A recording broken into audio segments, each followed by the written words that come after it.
1, kelas D reguler angkatan 2022 Fakultas Hukum Universitas Krisnadi Upayana akan menampilkan hasil video wawancara yang telah kami kemas berdasarkan materi yang diberikan oleh yang terhormat dosen kami, yaitu Ibu Diah Turiska Irmirawati, SMH. Sebelumnya kami akan memperkenalkan diri terlebih dahulu.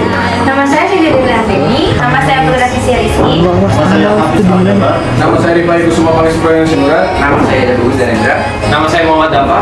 Dan ini dia video wawancara yang akan kami tampilkan.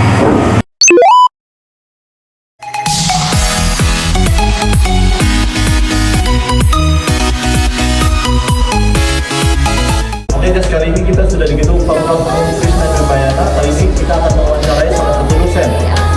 Siapakah beliau? Ikut saja ya.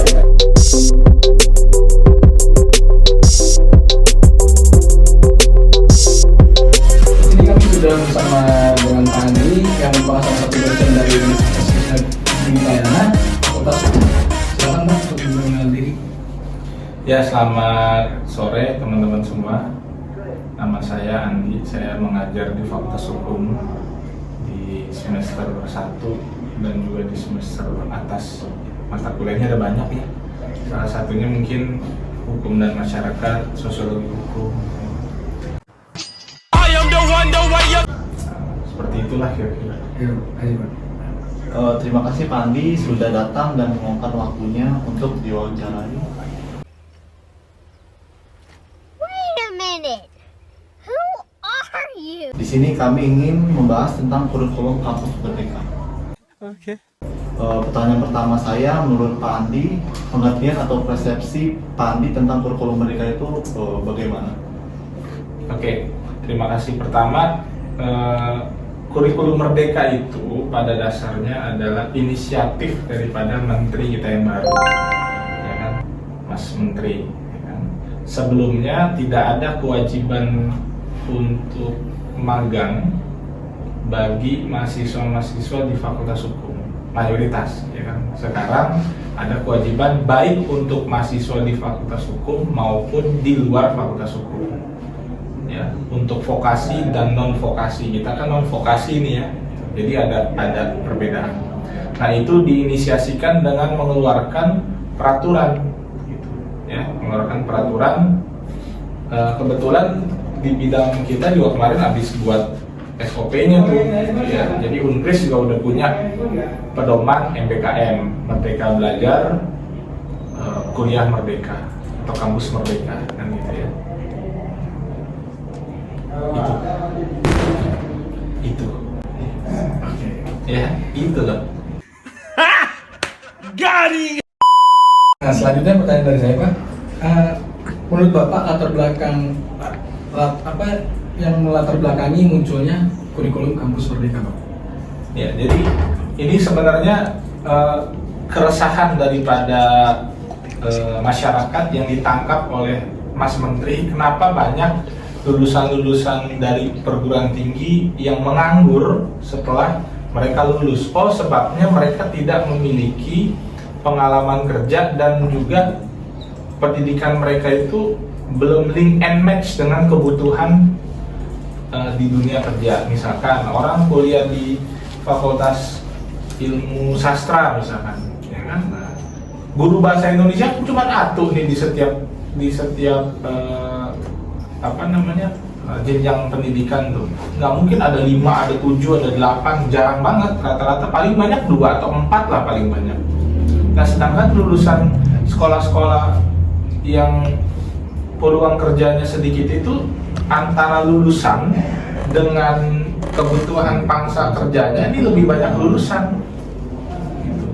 Ya kan?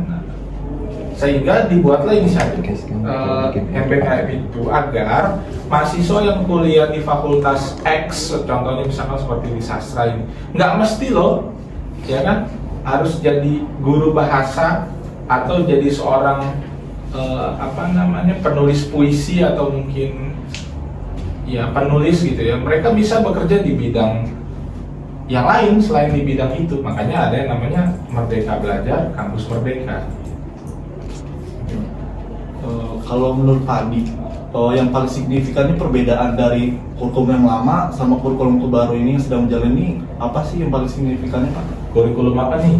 Kampus Merdeka yang baru. Yang dia ngerti cuma ilmunya doang. Dia nggak ngerti ilmu yang di luar dari bidangnya gitu. Misalkan anak hukum boleh nggak kerja di kantor akuntan publik? Boleh aja. Orang hukum boleh nggak kerja di kantor misalkan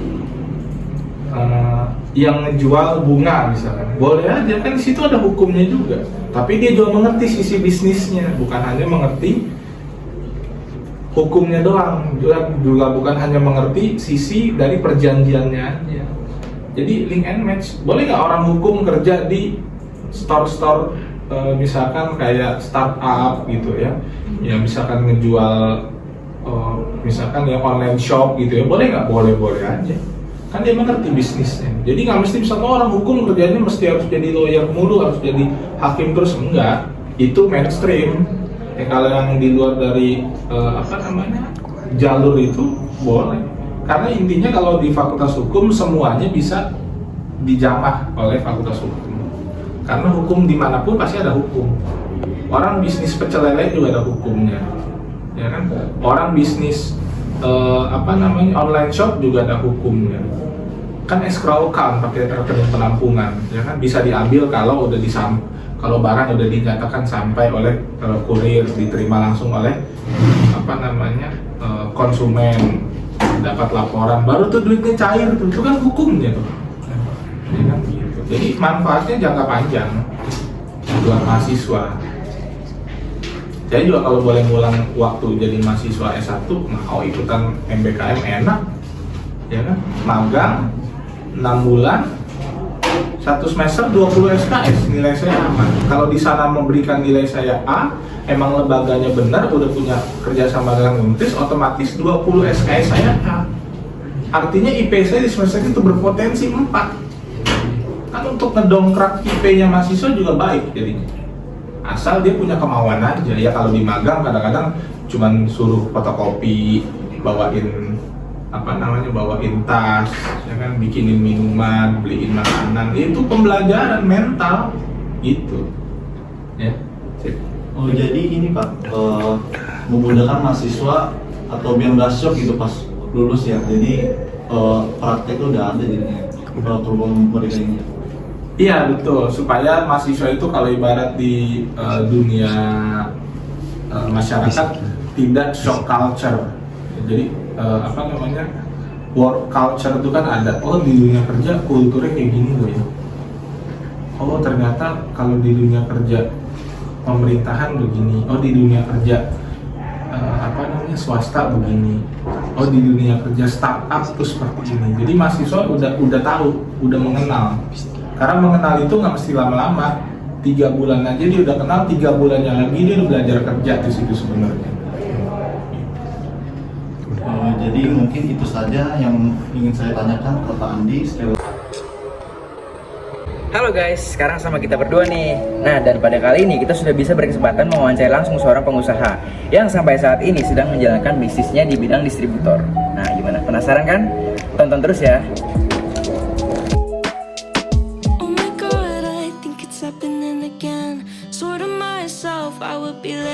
Nah, sekarang kita udah bertemu langsung sama pengusaha atau bisnisnya nih, namanya Om Rahman.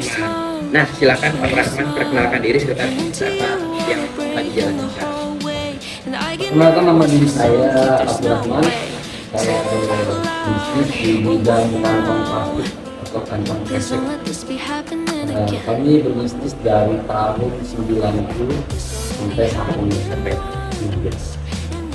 Ada yang pertanyakan nggak? Itu masuknya ke distributor berarti Om ya? Iya, distributor. Jadi kita pengambilannya itu di pabrik.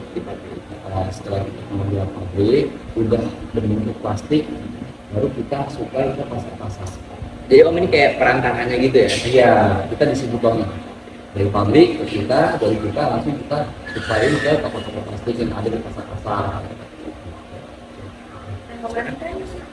Pandemi ya Om, karena ada virus corona. Nah, dampaknya yang dirasakan oleh para Om selaku distributor barang apa sih Om? Sebenarnya kalau untuk dampak yang signifikan sih enggak juga ya. Karena kan kita di bidang pembungkus makanan kan jenisnya kantong plastik. Tapi memang sedikit banyaknya ada dampak. Paling enggak kita minimal untuk pendapatan itu 80%. Karena ada pandemi, jadi bisa antara sekitar 60 sampai 50% turun. Jadi bilang 25% atau 30%-nya untuk pendapatannya. Mempengaruhi juga kan dari segi penjualan, dari segi perputarannya gitu.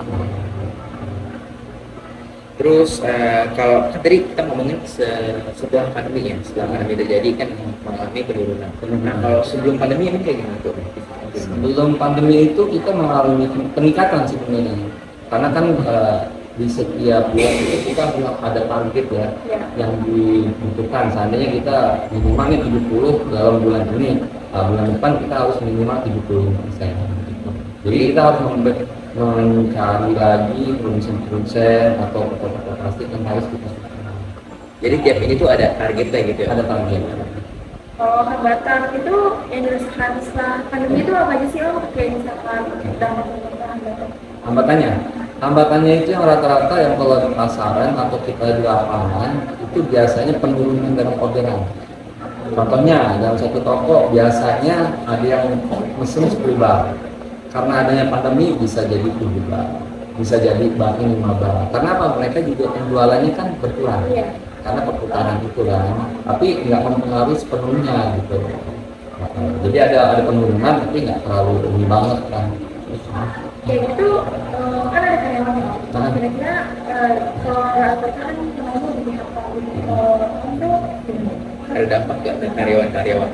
Alhamdulillah kalau dampak sih enggak, karena pengiriman juga kan kita butuh mereka. Artinya setelah pengiriman, packingan, pengambil barang gitu kan, itu memang harus rutinitas. Jadi kita nggak dampak ke karyawan ya. Tapi kalau dampaknya untuk pendapatannya aja, perputarannya Income-nya gitu? Iya, income-nya. Terus kan tadi Om bilang bisnis Om mulai berjalan dari tahun 90 ya? Iya, sebenarnya.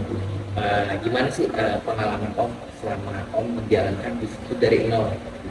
Nah, jadi awal mula itu kita memulai bisnis itu kita jual secara barangnya apa ya, orang ke orang lah. Jadi kita bawa plastiknya kepada mereka, kita tawarin ke toko buah, toko sayuran, ke temangganya. Langsung awal mula, iya. Awal mula setelah itu baru kita memberanikan diri untuk ke pihak-pihak toko. Setelah plastik itu kan minimal kita udah dikenal orang nih. Nah setelah dikenal orang baru kita tawarin ke toko-toko. Kebetulan toko-toko plastik ini. Terus awal mula Om mulai dikenal, ini nih Om Rahman nih yang suka suka nawarin plastik. Itu awalnya tuh gimana tuh Om? Di tahun berapa Om bisa dikenal sebagai salah satu distributor plastik? Iya. Bisa, itu di tahun 2000. Tahun 2000. Ya, tahun 2000. Tahun 2000 itu artinya dikenal kita yang tadinya kan secara door to door atau secara orang gitu, orang. Terus itu jualannya nggak berupa bal-balan ya kan, artinya berpak, apa singkat, 2 ikat, 3 ikat ya kan. Dari itu baru setelah mereka mau terus mengenai harga itu juga sama di lapangan, barulah terjadinya pemesanan banyak. Oke, terus yang terakhir deh Om sekarang. Iya. Kalau menurut Om, saran Om nih untuk para pengusaha yang baru mulai baru mulai dari nol tuh, sarannya gimana? Kalau saran itu jangan pernah pantang menyerah. Cobaan itu pasti ada, kendala itu pasti ada. Naik turunnya suatu income itu sudah biasa. Kalau kita nggak menjalani itu kita nggak akan tahu.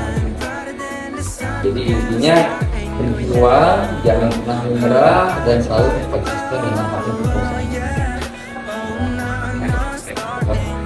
Ya, ya. Amin. Semakin sukses. Ya, sama-sama. Oke, mungkin segitu saja dari kita. Segitu saja informasi yang dapat kita sampaikan. Dan dari Om ini juga, semoga informasi ini berguna untuk kita semua ya. Amin. Amin. Sekian dari kelompok saya. Kelompok kita. Mau jadi jagoan lo?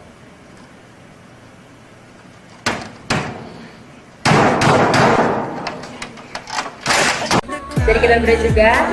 Makasih. Oke teman-teman, balik lagi sama kami.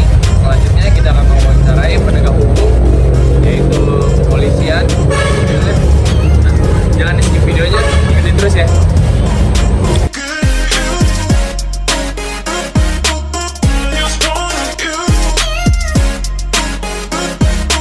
Hari ini kita udah bersama Bapak Sucaksono dari pihak kepolisian.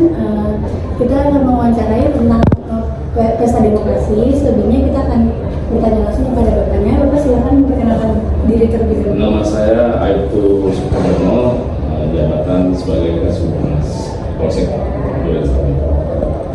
Dalam hal seperti pertanyaan Ade, bagaimana pengamanan polisi dalam mengatasi pesta demokrasi 2024 nanti ya. Sementara hal-hal seperti yang mendasar itu seharusnya bukan kami yang menjawab, takutnya kami salah itu harusnya tingkat pimpinan. Paling kami hanya memberikan penjelasan sekilas saja yang bisa kita pahami di lingkungan masyarakat untuk mengantisipasi tidak terjadinya gangguan Kamtibmas. Gangguan Kamtibmas. Seperti curat, pemalakan, semua kejahatan jalan ya. Itu pasti di tingkat masyarakat. Hal-hal yang kecil itu pasti terjadi. Tapi kita bagaimana caranya pihak kepolisian untuk melakukan antisipasi dengan cara pendekatan kita mengunjungi lingkungan-lingkungan yang kita duga daerah tersebut menjadi rawan. Kita paling hanya melakukan pendekatan dan memberikan himbauan kepada masyarakat untuk saling menjaga, saling menghormati. Bagaimana caranya supaya di lingkungan tersebut aman, terhindar dari kejahatan. Nah, terus kalau misalnya di suatu misalnya di kampung ini itu ada kecurangan atau suatu hal yang tidak diinginkan oleh masyarakat, itu kira-kira tugas Bapak cara menghadapinya gimana? Kalau kita paling hanya memberikan penjelasan untuk mengimbau kepada masyarakat yang merasa tidak puas atas hasil pemilu tersebut, untuk kan sudah ada wadahnya masing-masing di Bawaslu ada, di tempat-tempat yang sudah ditunjuk oleh pemerintah, dan kita sebagai aparat keamanan hanya sebagai penjaga Kamtibmas, tidak ikut campur untuk masalah pemilu. Ya, untuk masalah pemilu paling kita hanya menjaga keamanan aja. Sifatnya netral ya Pak? Netral. Dan tidak boleh nyoblos juga. Oh, tidak. Yang jelas polisi itu memang harus netral. Tidak, sementara kita ini belum bisa untuk ikut pemilihan umum. Apa Bapak mengetahui kalau misalnya ada kecurangan tersebut dapat sanksi atau bagaimana? Paling kalau semua ada pihak yang tidak puas dengan hasil kecurangan tersebut, kita sarankan untuk dengan adanya bukti-bukti yang bisa terpenuhi membuat laporan saja ke panitia pemilu. Berarti bisa ditindaklanjuti dengan bisa. Nah, nanti setelah memang ada cocok dengan alat bukti tersebut, bisa melapor ke kepolisian. Kalau Bapak tuh mengetahui kalau misalkan di pesta demokrasi ini kan banyak komponennya, contohnya ada Bawaslu dan Polri. Bagaimana peran Bawaslu dan Polri dalam memperkuat pesta demokrasi? Bapak tahu peran mereka? Nah, sementara saya belum bisa memberi penjelasan tersebut karena itu kapasitasnya bukan harus saya jawab dulu, takutnya saya salah karena hal yang mendasar tersebut harus tingkat pimpinan yang bisa menjelaskan seperti Kapolres, Kapolsek. Sebenarnya kita kan hanya bawaan, misalnya menetralisir kegiatan masyarakat supaya aman bagaimana caranya dan pelaksanaan pemilu tersebut menjadi lancar. Kalau mekanisme pemilu 2024 Bapak ngerti basic-basicnya belum, karena saya belum saya pelajari, tapi saya hanya garis besarnya aja yang saya tahu. Paling tingkat pengamanan aja kalau kita mungkin belum ada yang mendasar bagi saya pribadi untuk mempelajari tersebut. Tapi kalau setelah ada penugasan nantinya baru kita ada peran untuk mempelajari hal-hal yang dimaksud tersebut, tingkat kerawanan dan tingkat yang harus kita jaga keselamatan masyarakat. Mungkin itu aja sorry yang ada dari kami. Terima kasih atas waktunya Bro. Terima kasih. Ya, mohon maaf apabila ada kekurangan dan memang adanya kita mau kiranya seperti itu yang bisa kita berikan. Ya. Terima kasih atas waktunya Pak. Ya. Sebagai kurang lebihnya mohon maaf. Sekian dari kami. Video selanjutnya.